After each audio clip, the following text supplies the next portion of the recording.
นองខ្លួនណាស់ណាម្ចាស់ថ្លៃអើយរកស្នេហ៍ឃើញហើយតែស្នេហ៍អើយកំពុងរៀបការបងគ្មានអីក្រៅពីទឹកនេត្រាក៏ដៃជីវ៉ា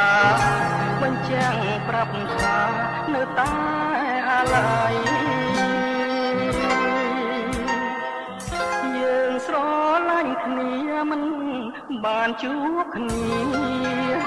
ដូចមានកម្មពីបងខ្លាយជាសាច់ថ្លៃទៅវិញតែអង្ចាស្ទើរតែមិនចេញតែទុកទូមិនដេញ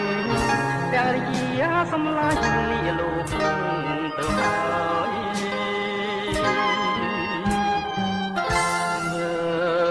មករកស្រី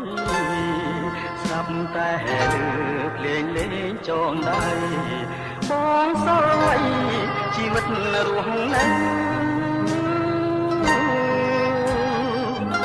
កូនអើយហាគិតថាម៉ែទេកូនគង់នឹកលាហើយណា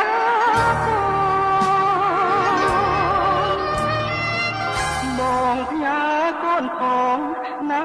មាបងអើយបងសូមលា